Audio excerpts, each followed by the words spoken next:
हरियाणा में कांग्रेस की हार का सिलसिला थमता नजर नहीं आ रहा। निकाय चुनावों में कांग्रेस को जबरदस्त हार का सामना करना पड़ा है। तीनों नगर निगम में जहां पार्टी का सुपड़ा साफ हो गया, वहीं नगर परिषदों और नगर पालिकाओं में भी हालत दयनीय नजर आई।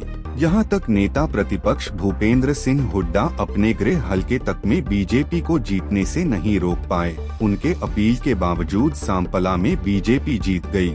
इस करारी शिकस्त पर पूर्व मुख्यमंत्री भूपेंद्र सिंह हुड्डा की दिलचस्प प्रतिक्रिया आई है। हुड्डा ने सांपला में खुद की हार को मानने से ही इनकार कर दिया। इसके सब के बावजूद ये नगर निगम के फिर तीनों जीत गए चुनाव। नगर निगम के तीनों चुनाव जीत पहले भी जीत रहे थे, ये कोई नई बात नहीं है भाई। इतने जब हो ही नहीं रहा कुछ, उसके बाद अब क्या देखो ना, जब भी तो सोनीपत में वोट कितनी बड़ी है कांग्रेस की, गवर्नमेंट करेंगे। ये नगर निगम के चुनाव का दूसरा होता है एंगल।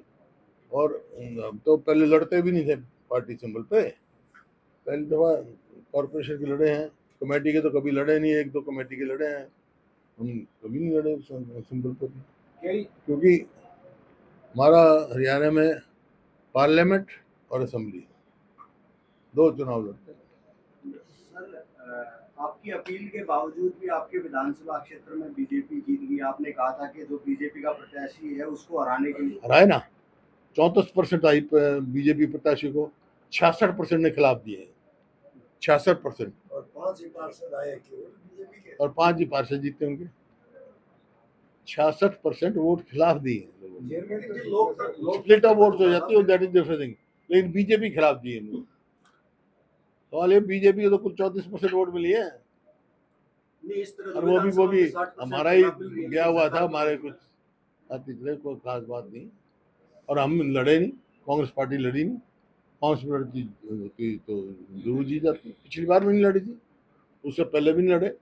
मैं कभी जिला परिषद के सिंबल पर नहीं लड़े। हम जिला परिषद हो गया, कमेटी हो गए, सिर्फ कॉर्पोरेशन एक बार हम सिंबल पर लड़े थे, अब दोबारा सिंबल पर लड़े कॉर्पोरेशन।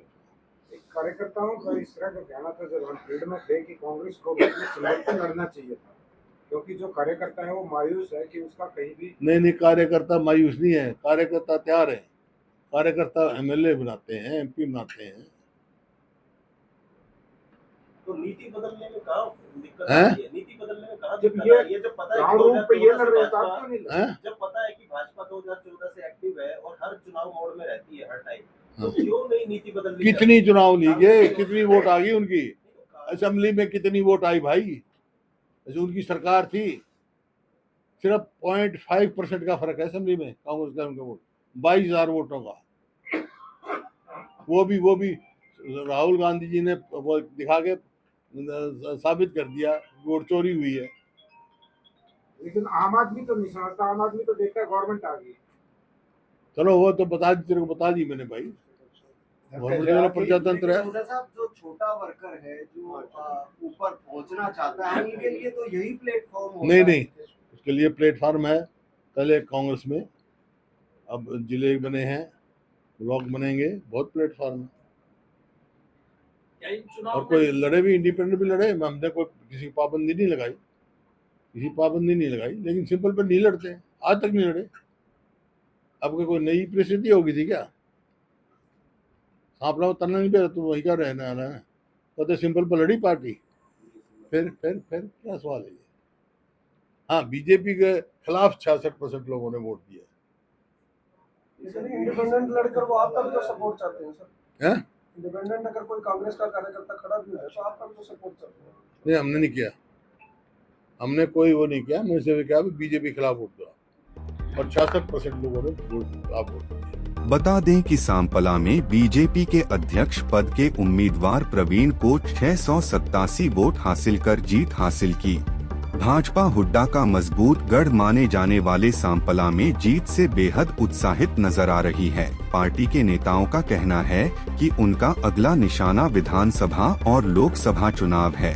रोहतक से दीपक भारद्वाज, पंजाब केसरी टीवी। हमसे जुड़े रहने के लिए हमारे YouTube चैनल को सब्सक्राइब करें और नई वीडियो की नोटिफिकेशन के लिए बेल आइकॉन को दबाएं। अगर आप ये वीडियो Facebook पर देख रहे हैं तो लाइक जरूर करें और ज्यादा से ज्यादा शेयर करें। धन्यवाद।